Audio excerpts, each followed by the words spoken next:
Alright guys, welcome to your 30-second JavaScript tutorial, and in this lesson, I'm going to be showing you guys how to play and pause your movie. So remember, in the last tutorial what we did is we added an event listener called play or pause to this play button.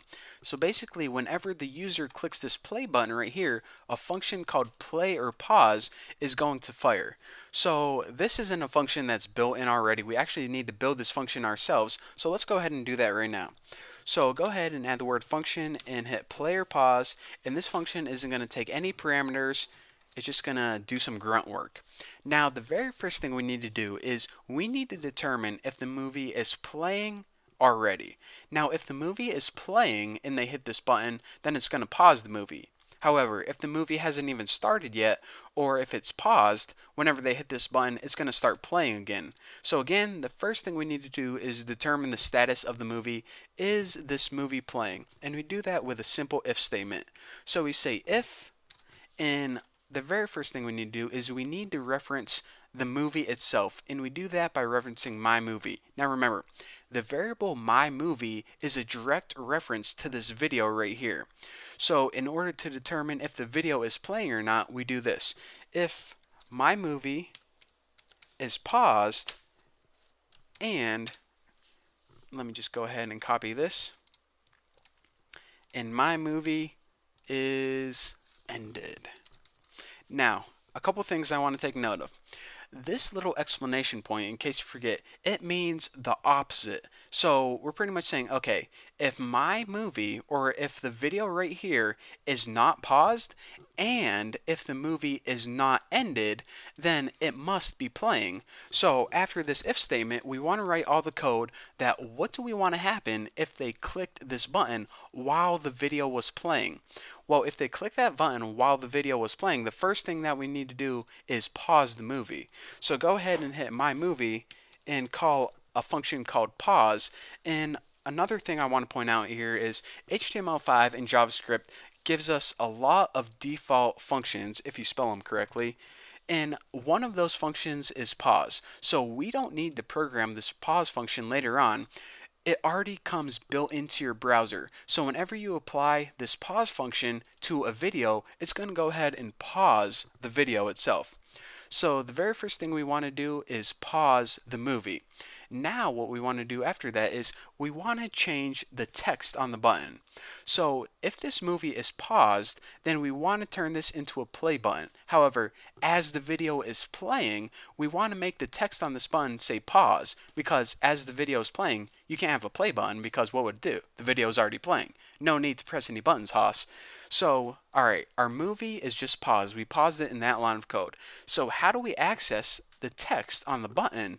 Well, we know how to access it right here, but how do we get there through JavaScript? Well, the very first thing we need to do is we need to reference the play button itself. So the play button is referenced through this variable right here, and the property to access is called inner HTML. Now, whatever we set this equal to is this inner HTML property is pretty much accessing the text on the button. So what do we want the text on the button to say? Well, we want it to say play. Why do we want it to say play? Because our movie is paused already, so whenever they hit this again, it's going to say play and our movie's going to play. You'll see later on. And the last thing I'm going to do is, this is kind of weird teaching you guys this because I didn't make the set interval function yet, but just follow along for now. You guys will understand what's going on in about like 90 seconds. So window, clear, interval, whoa, take it easy, caps locks, interval, and this takes a couple parameters. Actually, update bar. I'm just gonna put one for now. And okay, like I said, I'm gonna tell you guys what this means because this is like part two of something, and I didn't even get to part one yet. So once I explain that, it's gonna make sense. So this is the code. What happens whenever your movie is playing? But what if your movie is paused, or what if the movie had ended? Well, then we want that code to happen in this else block right here. So if the movie is paused, or if the movie has ended, then whenever they click that play button, then the first thing we want to do is, of course, play the movie. So instead of pausing the movie, we're just going to go ahead and copy this and change it to play. Now, play is another built-in function that came with JavaScript. Now, whenever you use this play function on a video, then the video starts playing, of course. Now, as the video is playing, we don't want a play button to pop up right here, because why would you need to click a play button if the video is already playing? It would be much more handy if you had a pause button so you could pause that video. So what we're going to be doing is we're going to be updating the text on the button, but changing it to pause. So as the video is playing, you want a pause button. Now, this last thing I want to go ahead and talk about right now. What we want to do is we're going to be having that update bar. Remember, not this yellow bar, but we have a separate blue bar, that progress bar. We want that to basically change the width as our video is playing. So in order to change the width, we need to call a function over and over again, like pretty much every second, because we want that bar to update every second. So in order to call a function every second, you do something called setInterval. Now go ahead and make a variable called update bar and set this equal to a function called setInterval. Now setInterval takes two different parameters. The first parameter it takes is what function do you want to call. Now the next function we're going to be building in the next tutorial is called update, and this function is basically going to change the size of our progress bar. And now the next parameter it takes is how often do you want to call this function in milliseconds. So 500 milliseconds is every half a second.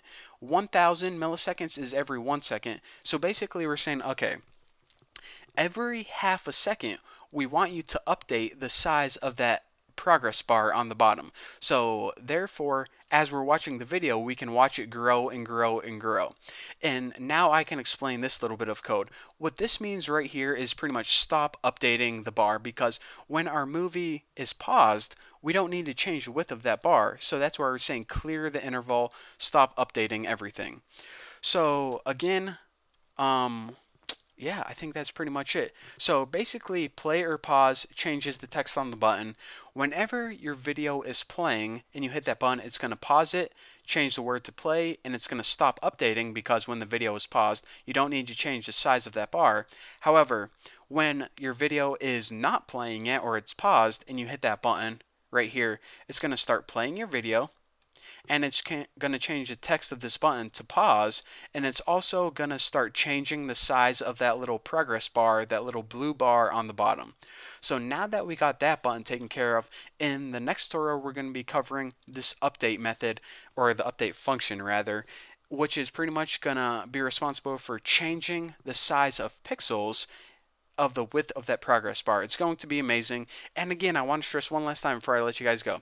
If you have any trouble with this code, or if you're getting any errors, then I'm going to be copying all this code and posting it on my forum. So you can just go ahead and copy it, throw it in. If you're too lazy to type it, or else, you're getting a bunch of errors, just go ahead and copy it. So thank you guys for watching. Don't forget to subscribe. We've got like 2 more tutorials to go until we made the best video player ever. So thank you guys, and I'll see you next time.